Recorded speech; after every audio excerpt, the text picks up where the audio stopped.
ನಡೀತಾ ಇದೆ. ನಾಡದ್ರೋಹಿಗಳ ವಿರುದ್ಧ ಕಠಿಣ ಕ್ರಮಕ್ಕೆ ಒತ್ತಾಯವನ್ನ ಮಾಡಲಾಗ್ತಾ ಇದೆ. ನೂರಾರು ಕಾರ್ಯಕರ್ತರನ್ನ ವಶಕ್ಕೆ ಪಡೆದುಕೊಂಡಿದ್ದಾರೆ ಪೊಲೀಸ್ ಅಧಿಕಾರಿಗಳು.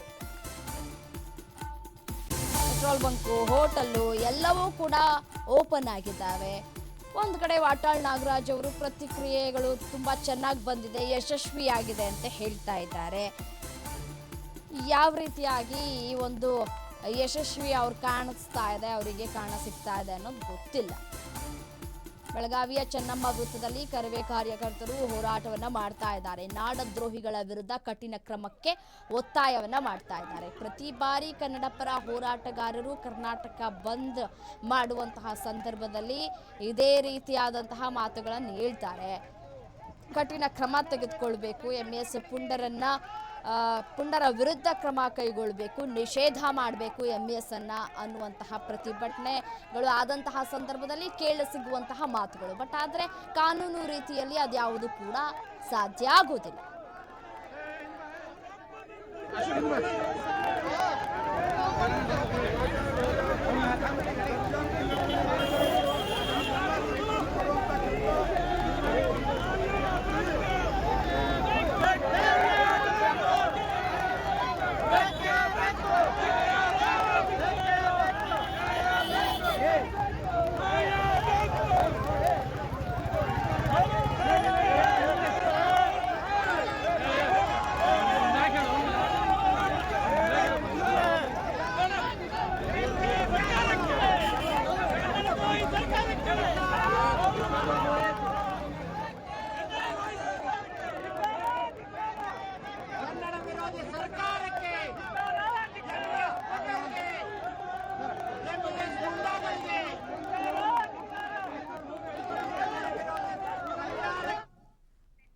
ಎಸ್, ಮತ್ತಷ್ಟು ಡೀಟೇಲ್ಸ್ ನೀಡ್ತಾ ಹೋಗ್ತಾರೆ ನನ್ನ ಕಲೀಗ ರಾಜೇಶ್ ಫೋನು ಸಂಪರ್ಕದಲ್ಲಿದ್ದಾರೆ. ಏನು ರಾಜೇಶ್, ಸದ್ಯದ ಪರಿಸ್ಥಿತಿ ಯಾವ ರೀತಿಯಾಗಿದೆ? ಬೆಳಗಾವಿಯಲ್ಲಿ ಮಿಶ್ರ ಪ್ರತಿಕ್ರಿಯೆ ವ್ಯಕ್ತವಾಗ್ತಾ ಇದೆಯಾ ಅಥವಾ ಬಂದ್ ಯಶಸ್ವಿಯಾಗುವಂತಹ ಲಕ್ಷಣಗಳು ಕಾಣ ಸಿಗ್ತಾ ಇದೆಯಾ?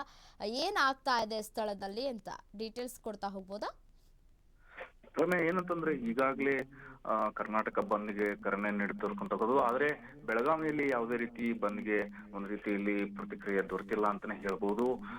ಏನು ಪ್ರತಿಭಟನೆಗೆ ಮಾತ್ರ ಸೀಮಿತವಾಗಿದೆ ಅಂತಾನೆ ಹೇಳ್ಬೋದು. ಈಗಾಗಲೇ ಏನು ಕರವೇ ಶ್ರೀರಾಮಗೌಡ ಬಣದ ಜಿಲ್ಲಾಧ್ಯಕ್ಷ ವಾಜೀದ್ ಹಿರೇಕೋಡಿ ಅವರು ಪ್ರತಿಭಟನೆ ಮಾಡಿದ್ರು. ಏನು ನಗರದ ಸರ್ಕ್ಯೂಟ್ ಹೌಸ್ ನಿಂದ ಚೆನ್ನಮ್ಮ ವೃತ್ತದವರೆಗೂ ಪ್ರತಿಭಟನೆ ಮಾಡಿದ್ರು.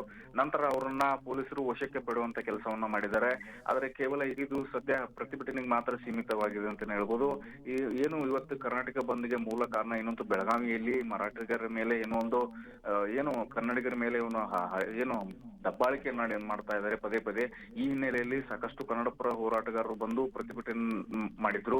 ಅದಲ್ಲದೆ ಇವತ್ತು ಏನಂತಂದ್ರೆ ಕರ್ನಾಟಕ ಬಂದ್ಗೆ ಈಗಾಗಲೇ ವಾಟಾಳ್ ನಾಗರಾಜ್ ಅವರು ಕರೆ ನೀಡತಕ್ಕಂಥದ್ದು. ಇದು ಮೂಲ ಏನಂತಂದ್ರೆ ಬೆಳಗಾವಿಯಲ್ಲಿರುವಂತ ಕನ್ನಡಿಗರ ಮೇಲೆ ಆಗಿರುವಂತ ದಬ್ಬಾಳಿಕೆ ಹಿನ್ನೆಲೆಯಲ್ಲಿ. ಹೀಗಾಗಿ ಆದ್ರೆ ಇಷ್ಟೆಲ್ಲ ಇದ್ರೂ ಕೂಡ ಬೆಳಗಾವಿಯಲ್ಲಿ ಮಾತ್ರ ಈ ಬಂದ್ಗೆ ಯಾವುದೇ ರೀತಿ ಸರಿಯಾದ ಪ್ರತಿಕ್ರಿಯೆ ದೊರೆತಿಲ್ಲ ಅಂತಾನೆ ಹೇಳ್ಬೋದು ರಮ್ಯಾ.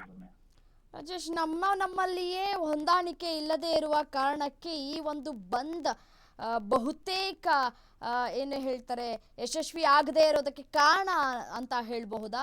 ಬೆಳಗಾವಿಯ ಜನತೆ ಏನ್ ಹೇಳ್ತಾ ಇದ್ದಾರೆ? ಈ ಬಂದ್ ಅನಿವಾರ್ಯ ಅನ್ನುವಂತಹ ಮಾತುಗಳನ್ನ ಕೂಡ ಹೇಳ್ತಾ ಇದ್ದಾರೆ. ಅಂದ್ರೆ ಬಂದ್ನ ಅವಶ್ಯಕತೆ ಇಲ್ಲ ಅನ್ನುವಂತಹ ಮಾತುಗಳು ಆಡ್ತಾ ಇದ್ದಾರೆ ಅಂತ ಕಾಣಿಸುತ್ತಲ್ವಾ?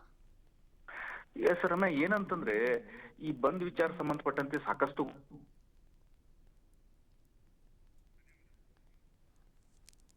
ರೈಟ್, ಸಂಪರ್ಕ ಸಾಧ್ಯ ಆಗ್ತಾ ಇಲ್ಲ. ಇನ್ನು ಬೆಳಗಾವಿಯಲ್ಲಿ ಕನ್ನಡ ಪರ ಹೋರಾಟಗಾರರು ಬಂದನ್ನ ಯಶಸ್ವಿಗೊಳಿಸುವುದರಲ್ಲಿ ವಿಫಲರಾಗಿದ್ದಾರೆ ಅಂತಾನೆ ಹೇಳ್ಬೋದು.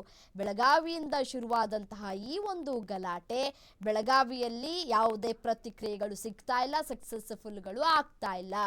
ಸೊ ಅಲ್ಲಿ ನಡೆದಂತಹ ಒಂದು ಗಲಾಟೆ ಅಂದ್ರೆ ಅಲ್ಲಿ ಕಂಡಕ್ಟರ್ ಮೇಲೆ ಹಲ್ಲೆಯಾಗಿತ್ತು, ಫೋಕ್ಸೋ ಕೇಸ್ ದಾಖಲಾಗಿತ್ತು.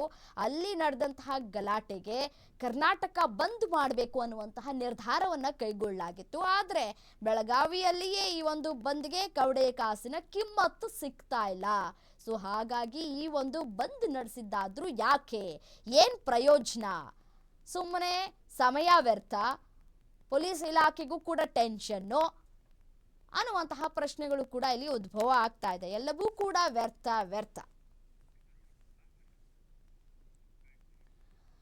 ರಾಜ್ಯಾದ್ಯಂತ ಜೋರಾದ ಕರ್ನಾಟಕ ಬಂದ್ ಬಿಸಿ. ಕೊಪ್ಪಳದ ಹಿಟ್ನಾಳ್ ಟೋಲ್ ಗೇಟ್ ನಲ್ಲಿ ಪ್ರೊಟೆಸ್ಟ್ ಮಾಡಲಾಗ್ತಾ ಇದೆ. ಮಹಾರಾಷ್ಟ್ರ ಲಾರಿಗಳನ್ನ ತಡೆದು ಪ್ರತಿಭಟನೆಯನ್ನ ಮಾಡಲಾಗ್ತಾ ಇದೆ. ಲಾರಿ ತಡೆದು ಕನ್ನಡ ಪರ ಸಂಘಟನೆಗಳು ಆಕ್ರೋಶವನ್ನ ವ್ಯಕ್ತಪಡಿಸ್ತಾ ಇದ್ದಾವೆ. ಚಾಲಕನಿಗೆ ಗುಲಾಬಿ ಹೂವನ್ನ ಕೊಟ್ಟಿದ್ದಾರೆ ಪ್ರತಿಭಟನಾಕಾರರು.